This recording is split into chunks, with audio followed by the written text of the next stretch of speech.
The last thing Alexander Locke ever expected to become was a ghost in his own life. But that's exactly what happened the day Elara walked away. She moved through the departure gate at the airport with a finality that turned the bustling terminal into a silent, slow-motion film. Her sunflower yellow dress was the last to vanish into the tunnel, and just like that, she was gone to the other side of the world. But Alex's heart? It didn't follow. It detached, a clumsy, raw thing, and fell right there on the scuffed linoleum floor. He stood paralyzed as passengers flowed around him like water around a stone. His body would go through the motions for years, commuting to his architecture firm, paying bills, breathing. But his heart, his essence, stayed behind, forever waiting at that exact spot. Their story hadn't begun with fireworks, but with the quiet comfort of shared silence.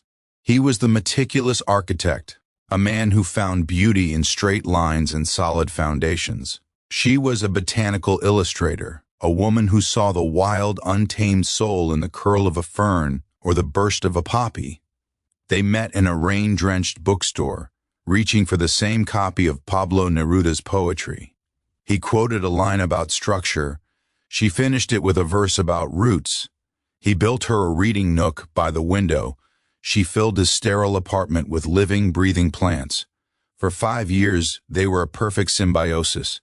The fracture began subtly, a hairline crack in their shared vision. Elara spoke of a year-long botanical research grant in Costa Rica, her eyes alight with a fever he hadn't seen in months. "It's the rainforest, Alex. The biodiversity is unheard of. A once-in-a-lifetime chance." Alex felt a cold dread. "A year? That's huge. My firm, the senior partnership review, is next year. I can't just... You could come visit, or maybe you could take a sabbatical? We could have an adventure," she said, hope threading her voice. He saw chaos where she saw wonder. He saw a derailment of a carefully plotted career path. His fear whispered in the language of practicality. "What about your mortgage, your 401k? This isn't responsible." Their discussions, once a flowing river, became a series of dams and obstacles. He presented her with logical, airtight arguments like architectural blueprints.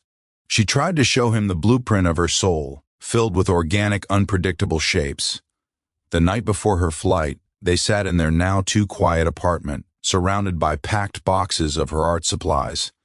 "I have to go, Alex," she said, her voice trembling but firm. "This isn't just a trip. It's me. If I don't go, a part of me will always wonder, and that wonder will turn into resentment." He held her hand, the architect in him desperately trying to design a compromise that would keep his world intact. "And if you go," he whispered, "a part of me will be left behind." She left, and he was true to his word. The first year was a gray haze, video calls filled with her sun-kissed face and excited chatter about epiphytic orchids, while his background was the same dim office. The distance wasn't just geographical, it was existential. She was expanding, growing wild and free under the canopy. He was contracting, hardening into his routines. He won his senior partnership. He bought a nicer car. The silence in his apartment grew thicker, only punctuated by the automated watering system for the plants she'd left, a pathetic, mechanical ghost of her care. The breaking point came during a monsoonal downpour in Manuel Antonio and a perfectly clear Tuesday in his city. Her connection was glitchy. "Alex," she said, her pixelated face serious, "the grant's been extended, and there's a conservation team asking me to stay on. This work, it feels like my purpose." He felt the final wall of his design crumble. "So what? You're just not coming back? I'm asking you to come here, to build a life with me, not just visit the one I'm building alone." He looked out. His window at the steel and glass skyline he'd helped design. His fortress. His cage. "I can't just abandon my life, Elara." The silence between them spanned continents. "I know," she finally said, her voice soft with a devastating acceptance. "And I can't abandon mine anymore." It was a mutual unraveling, yet it felt like an amputation. The official end came in a mercifully brief, tearless call.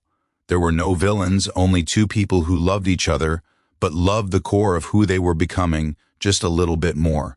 After that, Alex truly became a ghost. He functioned, but he did not live. He designed beautiful, empty buildings.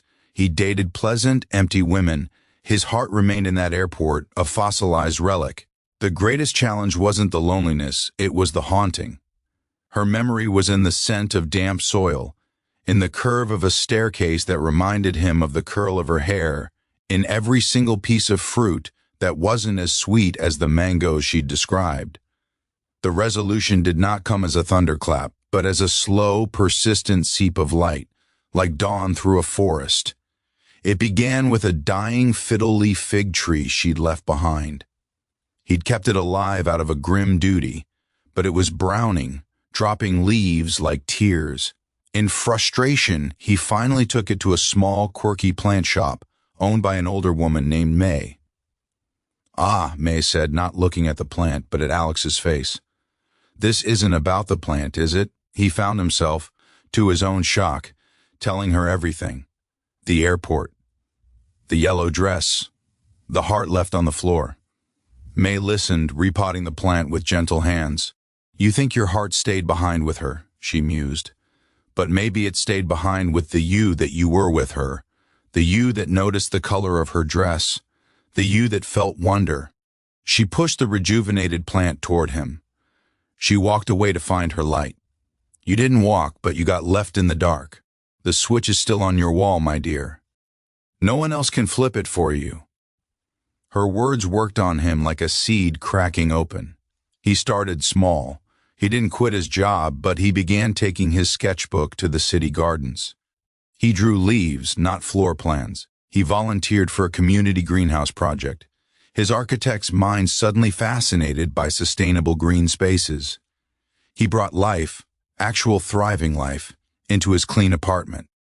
He made mistakes, killed a few succulents, learned. He began to understand. Elara hadn't taken his heart. She had activated it. And when she left, he had simply let it go dormant, believing it could only beat in rhythm with hers. His journey was to learn to start it again on his own. Years later, a prestigious international award brought him to a conference in Singapore. His winning design was a living museum, a building seamlessly integrated with a preserved forest, a testament to symbiosis. As he gave his keynote, speaking of harmony between structure and nature, his eyes scanned the crowd. And there, near the back, dressed in a familiar shade of sunflower yellow, was Elara. The world narrowed to a tunnel, just like the airport. After his talk, they found each other in a quiet atrium, a space filled with the sound of falling water and living green walls. His design. She was older, her eyes holding the deep, quiet peace of someone who lives in alignment with themselves. He was taller, not in stature, but in presence. No longer a ghost, but a man solidly in his own life. "You built this?" she asked, her hand brushing a wall of living moss. "I did. It's beautiful. It feels like us, how we were supposed to be." He smiled, a genuine, untortured smile. "It's how I finally learned to be. Just me." They talked. She was married to the rainforest, a leading voice in canopy conservation and content. He was wedded to his new path, finding joy in the blend of his two loves. There was no rekindling, no desperate grasp for what was lost. The love was still there, but it had been transformed from a binding vine into two strong, independent trees whose roots had once been deeply intertwined and whose branches now reached for the same sun. As they said their final true goodbye, she walked away again. He watched the yellow dress disappear into the vibrant crowd.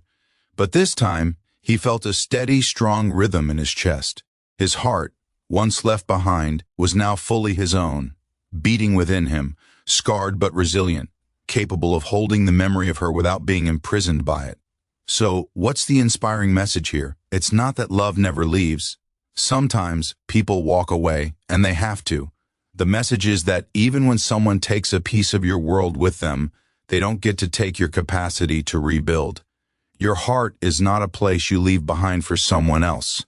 It's the home you carry within you. The most profound journey you will ever take is the one you make back to yourself.